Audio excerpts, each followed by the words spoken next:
talking about some of the biggest learnings you've had as a starter and a visionary, like, because this is your call, like you said, or your assignment. It still doesn't mean it's easy. Right. No. You have to embrace the sacrifice, I think, or I find, or I've learned that there's a beauty in the sacrifice, and to constantly connect to the parts of it that I love. And a And beauty in the sacrifice. That's powerful, right? yes. And then the parts that you love are the parts that are coming through anyway. And so learning to love it all and have faith that if you really set, any of us, we set our minds to something and we set our logic to it and our nonlinear intuition and everything else, you just put one foot in front of the next, like progress is normal. Wow. So what's your nonlinear intuition? Talk to me about that part. Is the spiritual part for you? Oh. How does that work? That's You said faith, and I think that's a huge part of the starter or the entrepreneur's journey, but nobody talks about it. I think so. I think faith, you know, someone said to me once, I didn't get it from the Bible as much because I wasn't raised with the Bible really, the faith of a mustard seed can move mountains. And it's true. You just plant that deeply, and if you believe in something and it's working for you, and just because it's hard doesn't mean it's not working.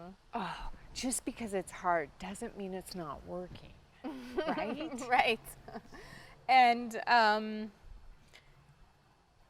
continuing, I think, having the faith, holding the space, knowing that sometimes it's going to be uncomfortable, pushing through that, and then not pushing through it. If you don't want to push through it, then, you know, take what you've learned and go in another direction. However, I have learned that because I see this as an isness rather than a business. An isness. What's an isness? Gosh, you're so tweetable. Like, I just want to have my phone and be tweeting her, right? Like, or something, sharing her on Instagram. What is that?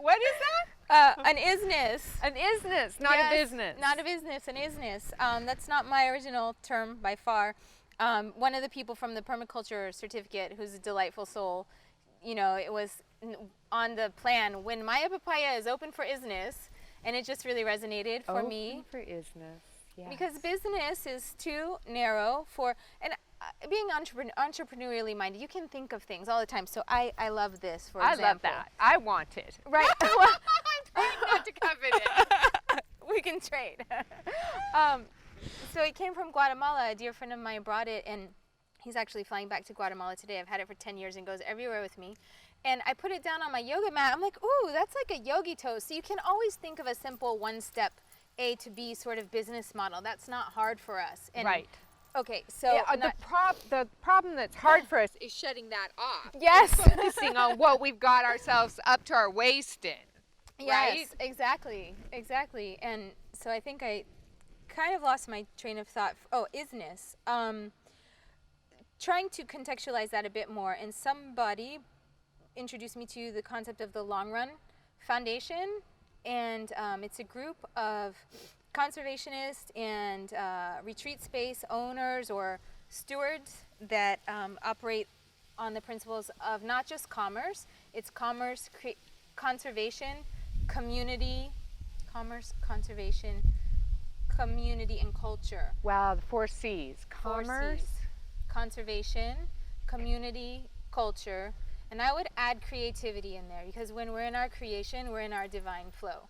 So that gives us a way to articulate it to an investor to say, well, if you're looking for this high, quick dollar, we're not that. However, we're true to our core. So the lesson for me has been stick to it even if it's hard and get better at it rather than pivoting. Oh, yoga doesn't make a lot of money yet because the yoga community needs to grow. We're not going to pivot. We'll look at other ways to approach it. Growing vegetables, even though it's not wildly profitable right now, it's wildly important to me, and it's so foundational to what's here. It might not be wildly profitable, but it might be wildly important that you figure it out. Yeah. So you figure it out, and then having the faith to put yourself out there. I know so many people now that they're getting traction with their dreams, you know, and that's all we need, because you get traction, and you go.